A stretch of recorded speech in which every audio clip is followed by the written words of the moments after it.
Woodland and Tommy Marquez, turning our attention to the Meridian Regional that wrapped up on Sunday. And there's some exciting stuff there. It's a little bit of a different regional than last year. Remember, we took Europe and split it into two. So Meridian basically takes Europe South and Africa Middle East and combines them together. They're only sending 4 individuals and 4 teams, though, to the CrossFit Games. Rasmus Anderson, who used to run in the California Regional, he wins that. Elliot Simmons is qualifying for the CrossFit Games as he ties Lucas Eschlinger.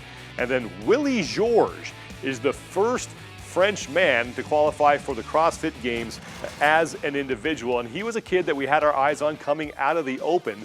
He was in the top 5, 3rd overall in the world in the Open, and he was one of the few, or one of the 3, I should say, who lived up to the expectations that he had going into regionals.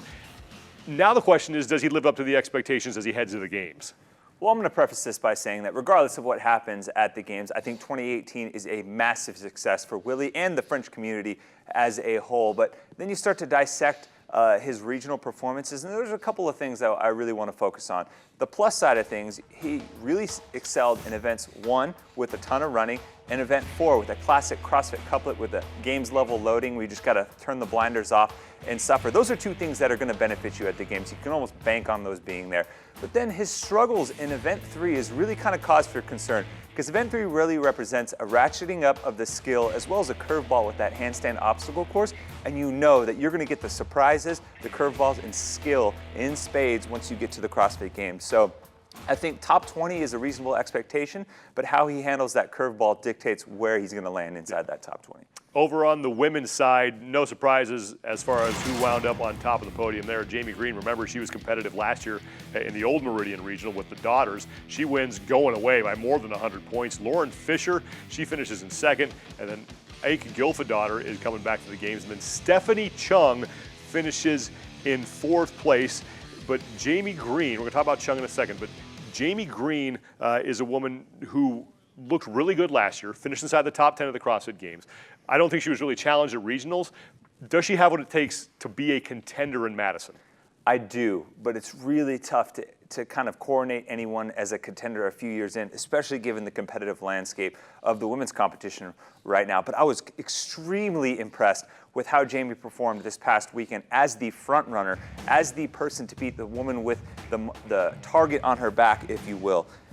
History isn't on her side, though. Since the Games, we standardized programming in 2011, 11 women have finished inside the top 10 at the Games in their rookie year, and then made it back to the Games the following year. Only 3 of those women in that following year managed to get back inside the top 10, so we see a bit of a sophomore slump. I do think Jamie is the exception to this rule, though. The things that I've seen at all 3 levels, Open, Regionals, and Games, now as a regional champion, makes me think that, if not this year, but in coming years, she will definitely be a threat for the podium in a cutthroat women's division. I mentioned Steph Chung. She finished 4th, the final qualifier out of the Meridian Regional, and she is someone who has been around at the regionals before, but she's never gotten a lot of attention because she's always either been in that 1st or that 2nd heat, and early on it looks like she was destined for that again. She was in 27th place after day 1, but then she started to charge up the leaderboard. She moves up from 27th to 12th, and then at the end of event 6, she winds up in 4th place. And this is an athlete, I think, who really exceeded expectations at the regionals. Without a doubt, and I would go so far as to say this might be the Cinderella story of regionals. I will be frank and say that she wasn't on any of our radars to make the CrossFit Games, not because she hasn't been in the top 10 before, but because she hasn't even been in the top 20 at regionals before in her 2 previous trips to the regional competition as an individual.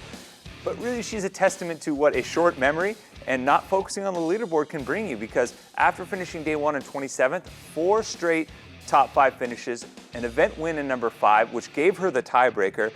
I think at this point, she has to relish in the fact that she made this massive comeback and is going to the CrossFit Games, kind of had her Disney moment, if you will. And my only advice to her is, Steph, really enjoy this. Drink it in and enjoy the moment as much as possible, because the Games, you never guaranteed to go back. So this could be a once-in-a-lifetime opportunity for her. And she has a great story, teaching medicine over there in the Middle East, and everything that she's accomplished is going to be great to have her in Madison, Wisconsin. Finally, the team qualifiers, they're only sending 4 to the 2018 Reebok CrossFit Games. The CrossFit Riviera team with 5:10, they were on top of the podium. What team, if any, and the cool story there in fourth is Redondela out of Spain, so they're qualifying. That'll be great to have a Spanish team there, but realistically, what can these teams expect to do when they get to Madison, Wisconsin?